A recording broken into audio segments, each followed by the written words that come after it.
Inilah definisi kerja bercanda gaji serius, yang mana pekerjaan pabrik ini tidak menguras tenaga, bahkan terlihat sangat enteng dan mudah untuk dikerjakan. Bahkan beberapa pabrik di Cina telah dijuluki pekerjaan termudah di dunia. Saking santainya pekerjaan ini, para karyawan pun terlihat seperti sedang bermain-main, sehingga banyak orang yang ingin melamar pekerjaan seperti ini. Pertanyaannya adalah, apakah pabrik di Indonesia sama seperti ini juga? Awalnya, gadis ini hanya merawat bunglon itu tanpa menyadari bahwa sesuatu yang luar biasa akan segera terjadi. Suatu hari saat sedang makan di depan bunglonnya, dia melihat bunglon itu menjulurkan lidahnya dengan penuh semangat, dan tiba-tiba ia mendapat ide cemerlang, yakni melatih bunglon itu untuk membersihkan komedo di hidungnya. Dia mulai melatih bunglon itu dengan makanan, secara perlahan menggeser makanan semakin jauh sambil memancing perhatian si bunglon ke hidungnya. Percobaan pertama gagal, tetapi yang kedua sukses besar.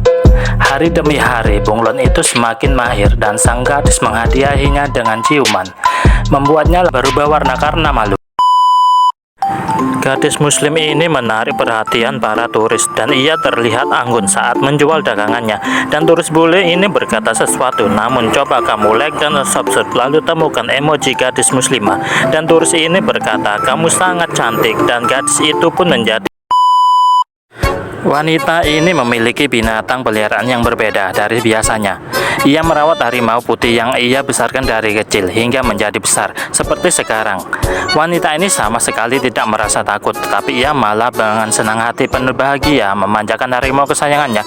Ini tidak sehari pun ia lewatkan untuk menyisir ataupun melihat binatang kesayangannya.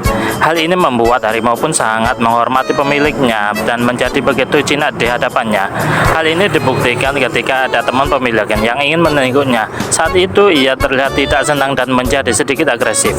Tetapi saat pemiliknya datang menghampirinya, ia menjadi diam dan menjadi sangat penurut. Hal ini membuktikan bahwa jika kita merawat seorang binatang yang buas sekalipun, jika kita tulus merawat dengan penuh cinta, maka ia akan menyambut kasih sayang kita dan bahkan bisa lebih besar. Gimana ini? Apakah kamu mau merawat harimau putih? Seorang turis di Laos dibuat kagum ketika melihat seorang biksu dengan mudah mendaki lereng curam tanpa alas kaki sambil membawa tas, sementara turis tersebut harus berjuang menggunakan tali.